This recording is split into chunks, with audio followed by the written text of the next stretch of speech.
Lama sabutnya harus betul-betul sungguh anjit tanya muturi dengan urang ramai ulang ditanya ka dipakai oleh masyarakatnya bahayatan lang kita hikam nasabah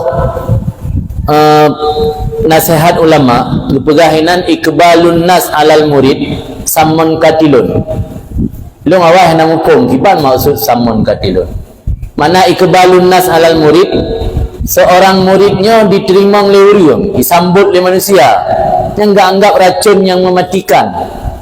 Urang-urang mentang nyebut lah tuit kaitung di masyarakat, kayu dang imum yu pidato, kayu petabar baru ni cok kemintai hain balik le daya.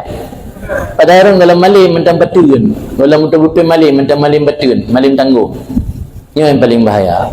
Makanya menyebut bersungguh baik terpengaruh dengan dunia luar, baik tertupu je informasi luar. Anak urusan aja ngai luar tanya tengahlah masa belit. Anakalan kesungguhan salah sira murid Abu Hanifah.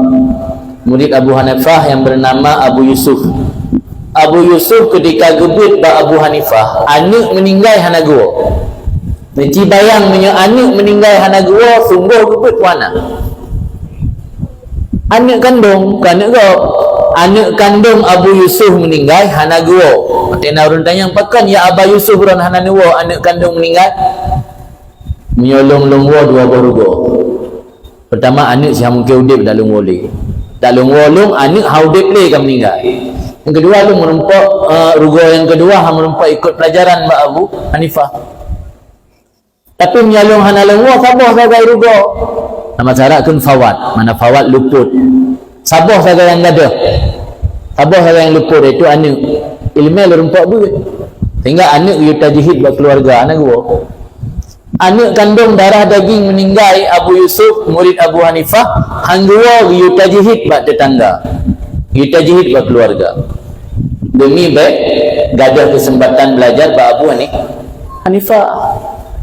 Tanya kan mana roh tapi mantan ngisi meninggal ka Facebook wo. Mantan ngisi kampung kau ngisi ina bagi ngisi jamun. Kawo kalatan gunawo.